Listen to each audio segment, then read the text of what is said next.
એક ભાઈ બહુ મોટા ઉદ્યોગપતિ,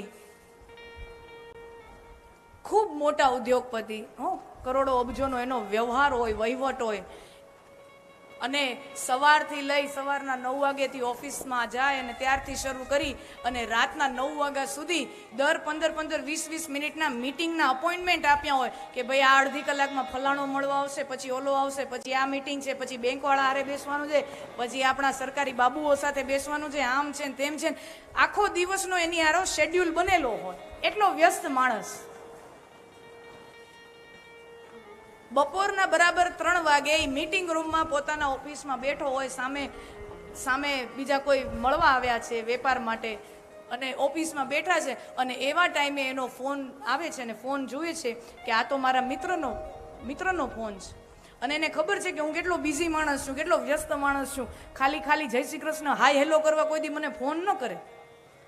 અને એ આવા સમયે એને ખબર છે કે આ તો પીક ટાઈમ છે, આવા સમયે તો ફોન ન જ કરાય.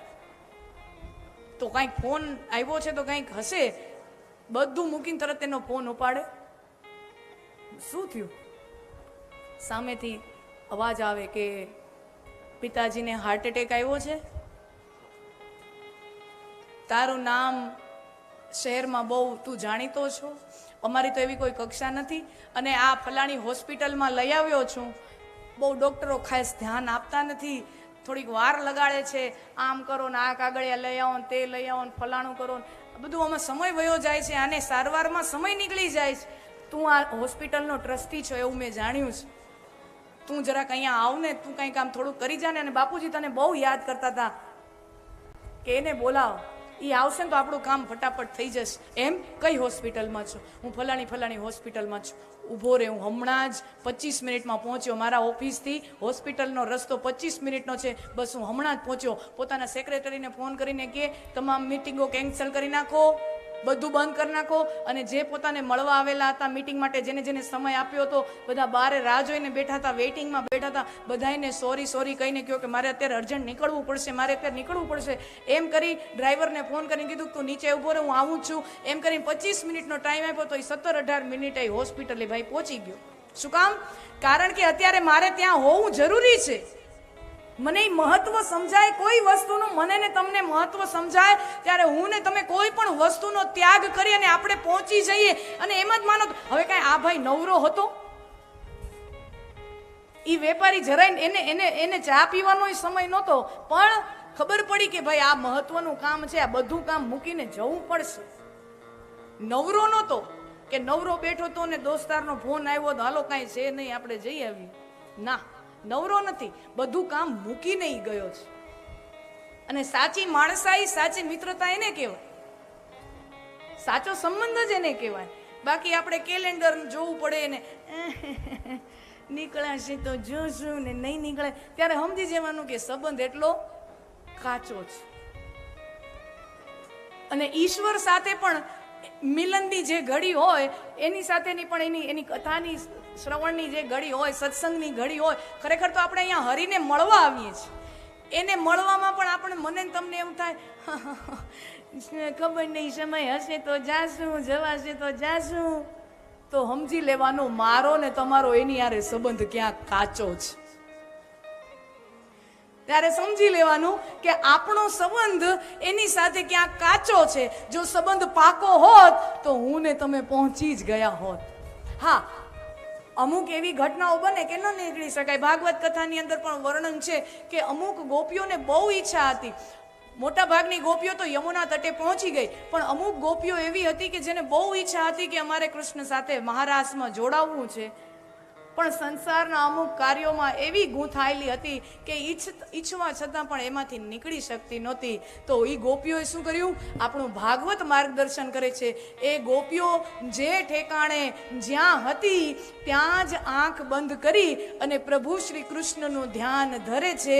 એ જ્યાં પણ હતી એને એ જ સમયે એ જ સ્થળે મહારાસનો અનુભવ થાય છે.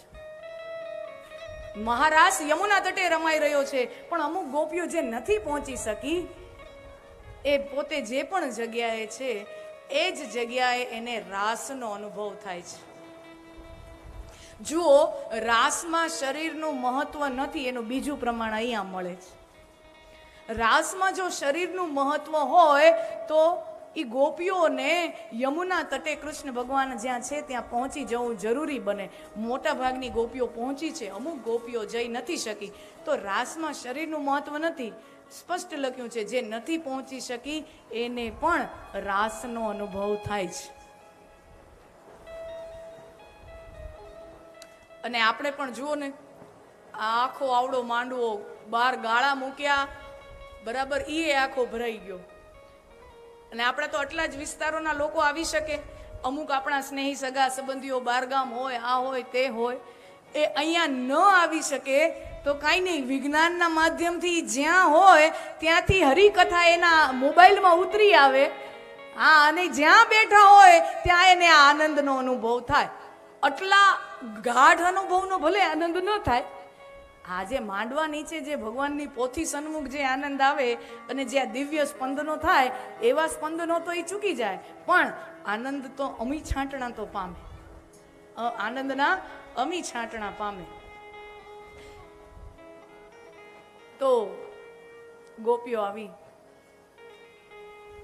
અને ગોપીઓ આવી છે તો ભગવાને રોક્યા છે. વિચાર કરો, એક તો પોતે જ વાંસળી વગાડીને ભગવાન બોલાવે છે ગોપીઓને, અને ગોપીઓ બધું મૂકીને આવી તો ભગવાન એને રોકે છે ને પૂછે છે, હે ગોપીઓ, તમે શું કામ આવી છો? બોલાવે છે પોતે, ગોપીઓ દોડીને આવી છે. આ તો આ એના જેવું થયું. આપણે કોકને લગ્નમાં નોતરું લખીએ, કંકોત્રી લખીએ. હવે આપણે કંકોત્રી લખી હોય તો મહેમાન આવવાના જ છે. આપણે કોકને કંકોત્રી લખી હોય અને પછી મહેમાન આવે ને આપણે એમ પૂછી, તમે ક્યાં આવ્યા? આ એના જેવું થયું. ભગવાન પૂછે છે, તમે શું કામ આવ્યા?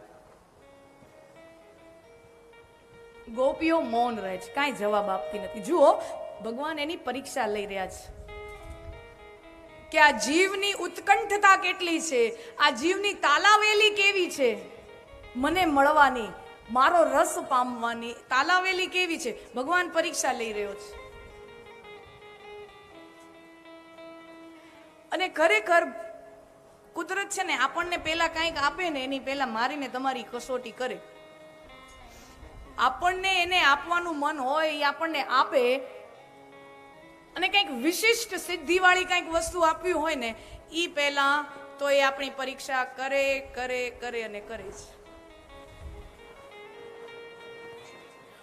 હું ને તમે જીવનમાં એવો અનુભવ કરતા હોઈએ કે કાંઈક કરવા જઈને કસોટીઓ બહુ આવે.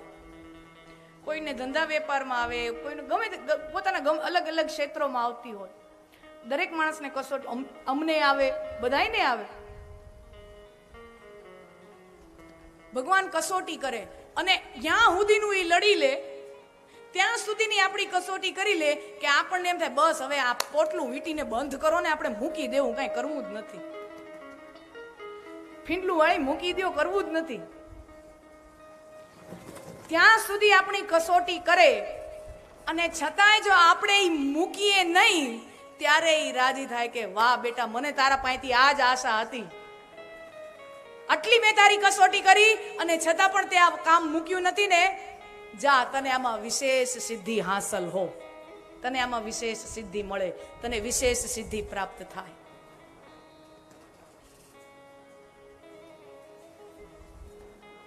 વિષયાંતર થઈ જાય, પણ યુવાનો ઘણા બેઠા છે. તમે કાંઈ પણ કામ કરો ને, ઈશ્વર છે ને કસોટી બહુ લે. દિલ્હીની રણજી ટીમમાં એક છોકરો ક્રિકેટ રમતો હતો, બરાબર, અને રણજી ટીમમાં મેચ ચાલે છે.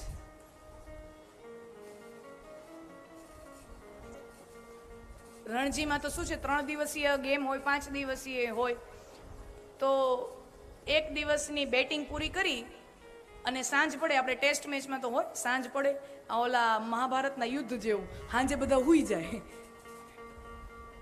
અને વળી હવાર થાય તો વળી બાંધવા નીકળે. મહાભારતમાં બધા એમ જ કહેતા ને, સૂર્યાસ્ત થાય તો છાવણીમાં બધા હુવા વયા જાય, બીકે, અને પછી બધાને ઊંઘી આવી જાય. કોઈને બીકે નહીં લાગે કે અહીંયાથી કોઈક બોમ્બ ફોડશે તો. ને હવે તો જે યુદ્ધ થાય તો હારા રાતના જ બોમ્બાર્ડિંગ કરે. હવેના યુદ્ધોમાં તો રાતના જ થાય જે થાય. સવારે તો ખાલી છાપામાં હેડલાઈન આવે કે રાતના આવું થયું, સર્જિકલ સ્ટ્રાઇક ને બધું રાતના અંધારામ જ થાય. તો એક દિવસની ગેમ પૂરી થઈ અને છોકરો ખૂબ યુવાન ઉંમર 14-15 વર્ષની અને રન કાંક કર્યા હશે, કેટલા 94-95 પહોંચ્યો. સાંજનો રમત પૂરી થઈ 5-6 વાગે અને ઘરેથી ફોન આવે છે કે તારા પિતાનું અવસાન થઈ ગયું છે. ઉંમર કેટલી છે છોકરાની? 14-15 વર્ષ. તારા પિતાનું મૃત્યુ થઈ ગયું છે. હવે વિચાર કરો, 14-15 વર્ષનો છોકરો, ઈ કેટલી નાની કોમળ ઉંમર કહેવાય, અને પિતાનું છત્રછાયા ગુમાવી દે અને એની માતા સાથે ફોનમાં વાત કરે કે માં હું શું કરું, મને હવે સમજાતું નથી, હું આવી જાઉં, મને એમ લાગે ત્યારે જ નીકળું છું. ત્યારે એની માએ કીધું કે ના બેટા તું રમ. તારા પિતા જો હાજર હોત તો એની એવી જ ઈચ્છા હોત, તારી સદી જો પૂરી થાય તો એ જોઈને તારા પિતાને હરખ થાત. એ બધું તું પૂરું કર અને પછી તું આવજે. એ છોકરો બીજા દિવસની ગેમમાં ગયો. બીજા દિવસ સવાર ઉગ્યો. હવે વિચાર કરો માણસનું સ્થિતિ મગજ કેવું હોય. બીજા દિવસે એ રમવા ગયો મેદાનની અંદર, પોતાની સદી ફટકારી, સદી પૂરી કરી, પાછો આવ્યો. ઘરે જઈ અને પિતાનું અંતિમ સંસ્કારની જે પણ કાંઈ વિધિ બાકી હતી એ બધી વિધિ પરિપૂર્ણ કરી. કુદરતે પૂરેપૂરી કસોટી કરી અને અત્યારે હું ને તમે અત્યારે મોટા મોટા હોર્ડિંગ ને મોટા મોટા ફોટા ને મોટી મોટી ટિકિટો લઈને હું ને તમે વિરાટ કોહલીને જોવા જઈએ છીએ મેચમાં. કોઈને કાંઈ કસોટીઓ કર્યા વગર કોઈ પણ ક્ષેત્રની અંદર કાંઈ મળતું જ નથી. ઈશ્વર આપણને ઈશ્વર પ્રત્યે એમ થઈ જાય કે તું આટલો અન્યાયી છો, તું આટલો ક્રૂર છો, ત્યાં સુધીનો આપણને મનમાં ભાવ આવવા માંડે ને ત્યાં સુધી આપણી કસોટી લઈ લેતો હોય છે. ત્યાં સુધી મારીને તમારી ભરપૂર કસોટી લઈ લેતો હોય અને છતાંય આપણે આપણો બલ્લો ન મૂકીએ તો ઈશ્વર મને ને તમને કોક દી ક્યાંક આપણને પહોંચાડતો હોય છે.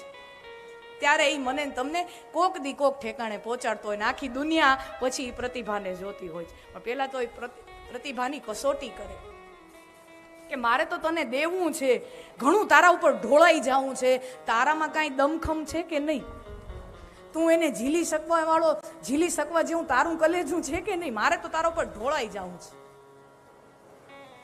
ગોપીઓની પરીક્ષા કરી. શું કામ આવ્યા? તો ગોપીઓ મૌન રહી છે. મૌન રહ્યા અને પરીક્ષા લે છે. તો આ પેલું એવું પેપર હોય કે મૌન રહ્યા એટલે પેપર કોરું મૂક્યું અને 100માંથી 100 ગુણ મળ્યા, 100માંથી 100 માર્ક મળ્યા. ગોપીઓ કાંઈ બોલતી નથી કે અમે આના માટે આવ્યા છીએ. કારણ કે ગોપી જો એમ બોલત કે અમે આના માટે આવ્યા છીએ, અમે આ માટે આવ્યા છીએ, અમે તે માટે આવ્યા છીએ, તો ગોપીઓની ભક્તિ સકામ થઈ જાય અને સકામ ભક્તને જે કામના લઈને આવ્યો છે એ તો મળી જાય પણ એને સાક્ષાત ઈશ્વર મળતો નથી. ગોપીઓ સકામ નહીં, નિષ્કામ ભક્ત છે. ગોપીઓ કૃષ્ણ પાસેથી કાંઈ ઈચ્છતી નથી, ગોપીઓ કૃષ્ણને ઈચ્છે છે. वो भगवान से मांगती नहीं, वो भगवान को मांगती हैं. हमारा क्या है, हम भगवान से मांगते हैं, हम भगवान से इच्छा रखते हैं, हम भगवान की इच्छा नहीं रखते. हम भगवान की इच्छा नहीं रखते, भगवान से मांगते हैं, भगवान को नहीं मांगते.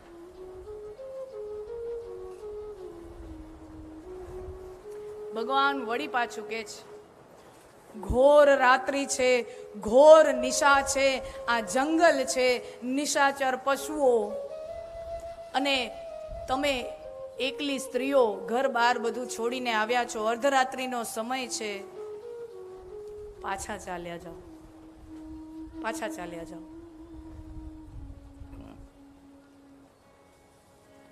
ગોપીઓને હવે ગુસ્સો આવ્યો. એક તો બોલાવ્યા, અમે આવ્યા, બધું મૂકીને આવ્યા ને હવે કહે છે કે માં પાછા વયા જાઓ, પાછા વયા જાઓ. કેમ પાછા? અમે શું કામ જાય? તો કે પાછા જાઓ, તમારા માતા પિતાની સેવા કરો, છોકરાઓને સંભાળો, ગાય વાછરડાને સંભાળો, તમારું કર્તવ્ય છે. કર્તવ્ય છે એમ? અમે અમારા કર્તવ્યનું પાલન કરી તો શું થાય? તો કે તો તમને પુણ્ય મળે. અચ્છા, અને પુણ્ય નો મોટો ભંડાર ભેગો થઈ જાય તો શું થાય? તો કે ઘણા બધા જો પુણ્ય ભેગા થઈ જાય તો તમને વૈકુંઠમાં સ્થાન મળે. એમ વૈકુંઠમાં સ્થાન મળે તો શું થાય?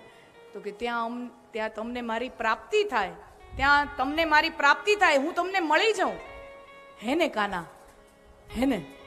જો અમે આ બધું કરીએ તો અમને પુણ્ય મળે, પુણ્ય મળે તો વૈકુંઠ મળે, અને વૈકુંઠમાં અમને તું મળ. અમને તો તું અત્યારે એમનો એમ મળી ગયો છો, તો હવે પછી અમને પાછું જવાનું કાં કેસ? તું અમને સાક્ષાત હાજરા હજુર અત્યારે જ મળી ગયો છો, તો પછી હવે અમને પાછું જવાનું શું કામ કેસ? હવે જો ગોપીઓ ચતુર વેપારી જેવું કરે છે, ઉધાર નહીં નકદ. આજે શું છે એ બોલો, ઉધારમાં માલ આપવાની આપણે અહીંયા પ્રથા જ નથી. પછી ક્યારેક મળશે એવું નહીં, અત્યારે ને અત્યારે રોકડ કેશમાં વાત કરો. નહીં, અત્યારે અમને જે કૃષ્ણ લાવો મળે છે, કૃષ્ણ પ્રેમનો લાવો મળે છે, કૃષ્ણ પ્રેમનો રસ મળે છે, અત્યારે જ જોઈએ છે. રાહ શું કામ જોઈએ? અને ગોપીઓની ભક્તિથી અભિભૂત થઈને શરદ પૂર્ણિમાના ચંદ્રમાની મધ્યમ પ્રકાશ હેઠે દિવ્ય મહારાસનું આયોજન થાય, દિવ્ય મહારાસનું સર્જન થાય.